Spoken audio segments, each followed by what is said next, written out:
दोस्तों अगर आपको एक गाड़ी लेनी है और आपकी जेब में एक भी पैसा नहीं है, मतलब आप कोई जॉब वगैरह करते हैं लेकिन सेविंग के नाम पे कुछ भी नहीं है। गाड़ी लेना हर किसी का एक सपना होता है, लेकिन जब वो सपना ज़रूरत बन जाता है तब हमें ईएमआई पे भी गाड़ी लेनी पड़ती है, मतलब लोन करवा के भी गाड़ी लेनी पड़ जाती है। और आजकल 70% से भी ज़्यादा गाड़ियाँ जो है वो लोन पे ही ले रहे हैं सब लोग, क्योंकि कई लोग तो अपना शौक पूरा करने के लिए लेते हैं और कई लोग जो है वो अपनी नीड को कंप्लीट करने के लिए, नीड को फुलफिल करने के लिए गाड़ी लेते हैं। तो दोस्तों इस वीडियो में बिल्कुल प्रैक्टिकल बात करने वाला हूं। अगर आपके पास बिल्कुल भी बजट नहीं है गाड़ी लेने का तो आपको क्या करना चाहिए, क्या नहीं करना चाहिए, सारी बातें इस वीडियो में मैं आपको अपने पर्सनल एक्सपीरियंस के बेस पे बताने वाला हूं। तो इस वीडियो को आप बिल्कुल आराम से एंड तक बिल्कुल शांति से देखें, सुने और समझें। और कोई भी कमेंट हो, कोई भी मतलब आपको कोई डाउट लगता हो तो आप मुझे कमेंट करके पूछ सकते हैं, मैं आपको उसका जवाब जरूर दूंगा। चलिए बिना किसी देरी की वीडियो को स्टार्ट करते हैं। Hello already and welcome back to our channel study autos. अगर आप चैनल पर नए हैं तो चैनल को कर लीजिए सब्सक्राइब, बेल आइकन को प्रेस करके नोटिफिकेशन बेल को ऑल पे सेट करके रखें ताकि आप आने वाली सभी वीडियोज़ की नोटिफिकेशन को मिस ना कर सकें, आपको नोटिफिकेशन सबसे पहले मिल सके। तो दोस्तों इस वीडियो में मैं आपको सिर्फ एक दो ही गाड़ियां बताऊंगा कि अगर आपका बजट बिल्कुल भी नहीं है लेकिन आपकी इतनी नीड है कि आपको गाड़ी लेनी ही पड़ेगी, तो फिर आपको क्या करना चाहिए और कैसे आप उस गाड़ी को अफोर्ड कर सकते हैं। तो दोस्तों सबसे पहले देखिए, आप सबसे पहले ये रिसर्च कीजिए कि क्या वाकई में मुझे गाड़ी लेने की ज़रूरत है। देखिए सपना तो सभी का होता है, लेकिन वो सपना फुलफिल करने का टाइम अभी आ गया है या नहीं आ गया है, वो चीज़ हमें खुद देखनी पड़ेगी, हमें एनालिसिस करनी पड़ेगी, क्योंकि महंगाई जो वो काफ़ी ज़्यादा बढ़ रही है। और इस हिसाब से हमें अगर एक लाइबिलिटी और पाल ली तो फिर हमें समस्या हो जाएगी। गाड़ी एक लाइबिलिटी होती है, डेप्रिसिएटिंग एसेट होती है, तो उसकी वजह से क्या होगा कि आपका पैसा उसमें डाउन ही होगा हमेशा। उसमें आपको फ्यूल का खर्चा देना पड़ेगा, मेंटेनेंस का खर्चा देना पड़ेगा, मतलब सर्विसेज वगैरह के लिए अगर कोई और डैमेज होता है, कोई पार्ट चेंज होता है तो उसका भी खर्चा आपको जेब से देना पड़ेगा, क्योंकि आप उस सुविधा को यूज़ कर रहे हैं, उस सर्विस को यूज़ कर रहे हैं, गाड़ी की फैसिलिटी को यूज़ कर रहे हैं, तो आपको बिल्कुल जाहिर सी बात है उसका खर्चा जो वहन करना पड़ेगा। लेकिन उसके लिए आप रेडी हैं? तो दोस्तों बिल्कुल अपनी राय पे पहुंचने से पहले मैं आपको 2 पॉइंट यहाँ क्लियर कर देता हूँ। सबसे पहला, अगर आपके पास एक गवर्नमेंट जॉब है और आपके पास कोई भी इंश्योरेंस प्लान नहीं है तो सबसे पहले मैं ये कहूँगा कि आप एक इंश्योरेंस कवर ले लीजिए, जिसमें कि आपका टर्म इंश्योरेंस हो सकता है 70-80 की जो एज लाइफ होती है, मतलब इतनी एज तक का आप एक टर्म इंश्योरेंस ले सकते हैं। खुद का ले लीजिए, एक अकेले सिंगल का ले लीजिए, कोई दिक्कत नहीं है, वो बिल्कुल अफोर्डेबल रेट पे आपको मिल जाएगा। मैं ये इसलिए कह रहा हूँ कि मान लीजिए आपने आज कोई भी सेविंग नहीं की और कल को आप खुदा न खास्ता आपके साथ कुछ हो जाता है, मतलब आप इस दुनिया में नहीं रहते, तो फिर आपका परिवार कैसे सर्वाइव करेगा, वो सबसे पहले आपको देखना है। और इस टेंशन को हम सिर्फ और सिर्फ एक टर्म इंश्योरेंस से फुलफिल कर सकते हैं। एक अच्छा खासा अमाउंट आपकी फैमिली को मिल सकता है, जिससे कि आपकी फैमिली बिल्कुल अच्छे से सर्वाइव कर जाएगी। दूसरा जो पॉइंट होगा दोस्तों मेरे लिए, वो होगा कि आपने एक मेडिकल इंश्योरेंस भी जरूर कवर लेना चाहिए। टर्म इंश्योरेंस का प्रीमियम अगर हाई जा रहा है तो आप उसके लिए छोटा प्लान ले सकते हैं, लेकिन मेडिकल के लिए आपको एक बहुत ही अच्छा प्लान लेना चाहिए और उसमें कंप्लीट फैमिली मेंबर्स हैं उनको कवर करवाना चाहिए, ताकि जब भी कोई इमरजेंसी आए तो फिर आपको कहीं इधर उधर से पैसा मांगना ना पड़े। और इमरजेंसी दोस्तों वो एक ऐसी होती है कि आपको बिल्कुल गरीब बना सकती है, आपको कर्जे में डुबा सकती है। तो एक लाइबिलिटी लेने से पहले आपको ये इंश्योर करना ज़रूरी है कि क्या मेरे पास इमरजेंसी के लिए ये दोनों चीज़ें है या नहीं है। तो आपको ये बहुत ही अफोर्डेबल प्राइस पे मिल जाती हैं। आप रिसर्च करेंगे तो बहुत ही बेहतरीन प्लान मार्केट में अब अवेलेबल हैं। मैं कोई भी यहाँ पे स्पॉन्सरशिप नहीं कर रहा हूँ, मैं सिर्फ आपको ये 2 चीज़ें इसलिए बता रहा हूँ क्योंकि जब आप गाड़ी लेने जाएंगे तो वो खर्चा करवाएगी, और खर्चा करवाएगी तो आपके पास सेविंग कम होगी, सेविंग कम होगी तो आपको फ्यूचर के लिए डर बना रहेगा। लेकिन अगर आपके पास टर्म इंश्योरेंस और मेडिकल इंश्योरेंस है तो फिर आप बिल्कुल निश्चिंत होकर आराम से अपनी लाइफ को एंजॉय कर सकते हैं और थोड़ी बहुत सेविंग ही अपनी साइड में स्टार्ट कर सकते हैं। तो चलिए दोस्तों अब आते हैं अपने मेन पॉइंट पे कि आपको अगर एक नई गाड़ी लेनी है या फिर आपको एक गाड़ी चाहिए, आप बाइक से स्विच करना चाहते हैं, तो मैं सबसे पहले कहूँगा कि अपने आसपास अपने रिलेटिव्स में चेकआउट कीजिए कि कोई छोटी गाड़ी जो कि आपको सेकंड हैंड में मिल जाए, मतलब अफोर्डेबल रेट पे सेकंड हैंड कार मिल जाए आपको, जो कि मतलब अच्छी खासी मेंटेन की हुई हो, उसकी सर्विस टाइम पे हो। ऐसी गाड़ी नहीं पिक करनी है सेकंड हैंड जो कि आगे चल के आपका सिर दर्द बन जाए। तो उसके लिए आपको सिर्फ यही करना है कि रिसर्च ज़रूर करनी है, और जो भी ये सेल परचेज का काम करते हैं, जो कि डीलर होते हैं, इनके चक्कर में बिल्कुल भी नहीं पड़ना है। ये आपको गाड़ी का जो बिल्कुल हायर रेट होता है वो लेंगे आपसे, और उस गाड़ी की वैल्यू उतनी आपको नहीं मिलने वाली। तो इनके चक्कर में आपको कभी भी नहीं पड़ना है।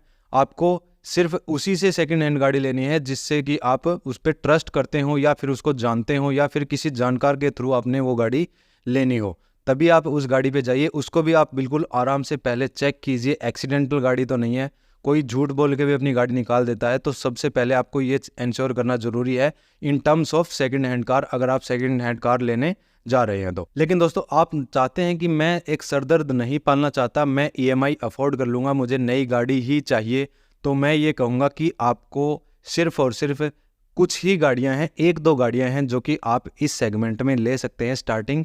मतलब 2 व्हीलर से आप 4 व्हीलर पे स्विच कर सकते हैं, जिससे कि आप बारिश, आंधी, तूफान, सर्दी, गर्मी सभी से बच सकें, अपनी परिवार को बचा सकें।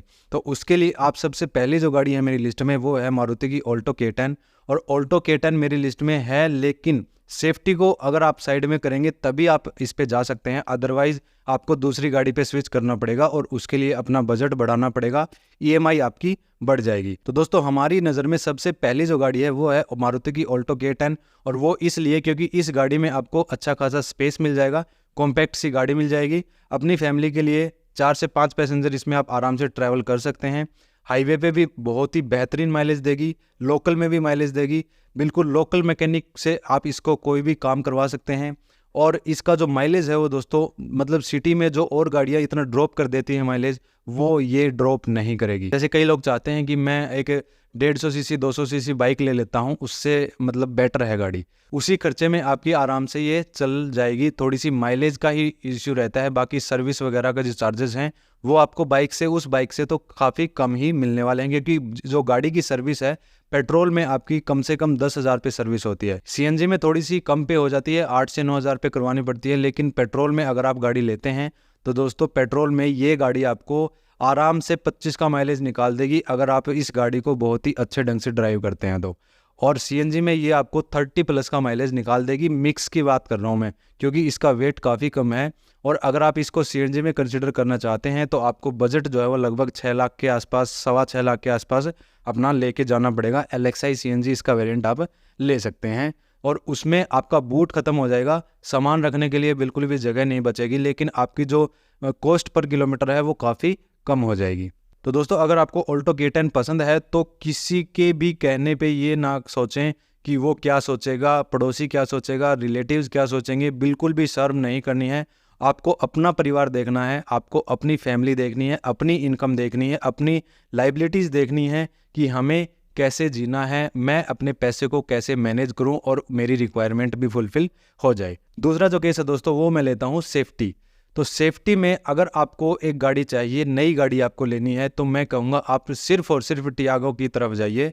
और टियागो का अगर आपको पेट्रोल में लेना है तो आप XM वेरिएंट ले लीजिए, वो भी बेहतरीन वेरिएंट है। और अगर CNG में भी लेना है तो भी आप XM की तरफ जा सकते हैं। 7 लाख से लेके 7.25 लाख तक आपकी वो गाड़ी CNG में ऑन रोड आ जाएगी। अब फेस्टिव सीजन आ रहा है तो उस फेस्टिव सीजन में ये आपकी 7 लाख के आसपास भी आ जाएगी। बहुत ही अच्छी एक आपको बेहतरीन बिल्ड क्वालिटी के साथ गाड़ी मिलने वाली है। माइलेज अगर बात करूं तो पेट्रोल में अगर आप लेना चाहते हैं तो पेट्रोल में तो ये गाड़ी आपको XM वेरिएंट में 6.30 के आसपास ही मिल जाएगी। मतलब सीधा 90,000 से लेके 1 लाख का डिफरेंस आपको CNG और पेट्रोल में मिलने वाला है। तो 6.30, 6.15 के आसपास जो है वो आपका पेट्रोल वेरिएंट आ जाएगा। मतलब अगर आपकी रनिंग बहुत ही कम है, आप महीने का 1000 किलोमीटर भी टच नहीं करेंगे, तो आपको मैं कहूँगा CNG पे नहीं जाना चाहिए, आपको सिर्फ और सिर्फ पेट्रोल पे ही रहना चाहिए। और आप इस गाड़ी को अगर आराम से चलाते हैं तो दोस्तों ये गाड़ी आपको आराम से 20 प्लस का माइलेज निकाल देगी मिक्स्ड में, ठीक है। कई लोग तो इससे 25 का माइलेज भी निकालते हैं हाईवे पे, जो कि एक बहुत ही अच्छा नंबर है। अगर बात करते हैं CNG की तो 90,000 से 1 लाख आपको ज़्यादा देने पड़ेंगे। तो मतलब 10 से 12,000 आपका खर्चा ये बिल्कुल पक्का है। चाहे आप ऑल्टो ले लीजिए, टियागो ले लीजिए, 12-13,000 का खर्चा आपका पक्का होगा, क्योंकि EMI होगी, उसके बाद फ्यूल का जो खर्चा है वो होगा, उसके बाद आप इंश्योरेंस के भी पैसे हर महीने जब कैलकुलेट करेंगे तो मंथली कैलकुलेट करेंगे, कम से कम 1,800-700 रुपये आपको मंथली वो भी लगेंगे। इसके अलावा आपके जो सर्विस चार्जेस हैं वो भी आप इंक्लूड करके चलिए, क्योंकि लगभग 1 साल में तो आप कम से कम सर्विस करवाओगे ही करवाओगे। तो इसलिए दोस्तों अगर आपको गाड़ी लेनी है तो इन दोनों गाड़ियों के अलावा कहीं मत जाइएगा, क्योंकि अगर आप किसी और ब्रांड में फंस गए या फिर किसी और गाड़ी को ले लिया, जैसे मतलब टाटा की दूसरी गाड़ी ले सकते हैं आप, लेकिन फिर वो और भी हायर साइड पे चली जाएंगी, कॉस्टलियर हो जाएंगी आपके लिए।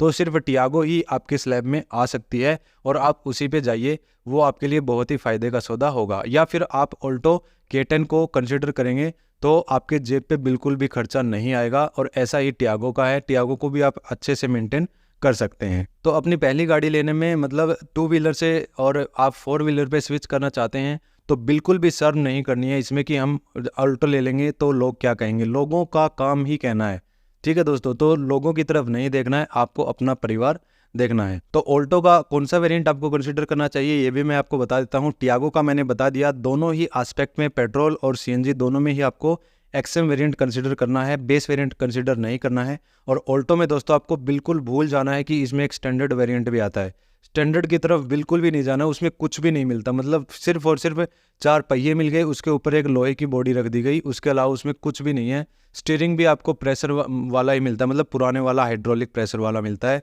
लेकिन अगला जो वेरिएंट है इसका LXI, वो उसको आप बेस मानिए। अगर आपका बजट 5-5.25 लाख रुपए है तो इस अभी फिलहाल इसका ड्रीम एडिशन चल रहा है, जो कि VXI प्लस वेरिएंट में आपको कुछ एक्सेसरीज लगा के कंपनी सीधा 50,000 रुपये का डिस्काउंट दे रही है। तो वो आपको 5.30 के आसपास जो है वो कंपनी आपको दे देगी, और भी डिस्काउंट की डिमांड करेंगे तो 5-10 हज़ार रुपये और भी कम कर सकते हैं वो।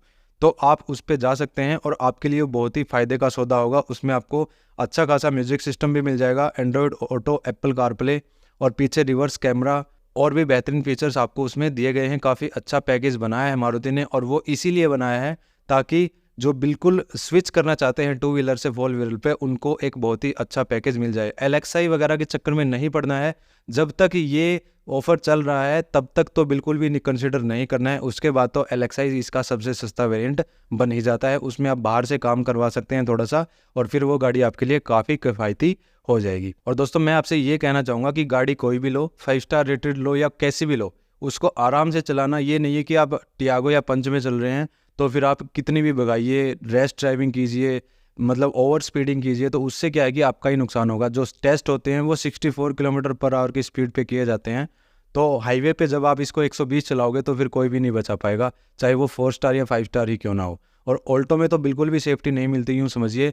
तो आपको बहुत ही बिल्कुल ध्यान से चलानी है वो गाड़ी, चाहे कोई भी गाड़ी हो, बिल्कुल ध्यान से चलाओगे, अच्छे से चलाओगे तो आपको माइलेज भी बेटर मिलेगी, और उसको आप बहुत ही बेहतरीन तरीके से मेंटेन भी कर पाओगे। तो चलिए दोस्तों, इस वीडियो में इतनी जानकारी, वीडियो थोड़ा सा लंबा हो गया, लेकिन मैंने आपको एक प्रैक्टिकल जानकारी दी है। आई होप आपको ये वीडियो काफ़ी पसंद आया है। तो वीडियो को लाइक जरूर करें, चैनल को सब्सक्राइब करके बेल आइकन को जरूर प्रेस कर लें, और नोटिफिकेशन बेल को ऑल पे सेट करके रखें ताकि आप आने वाली सभी वीडियोज़ की नोटिफिकेशन को सबसे पहले पा सके।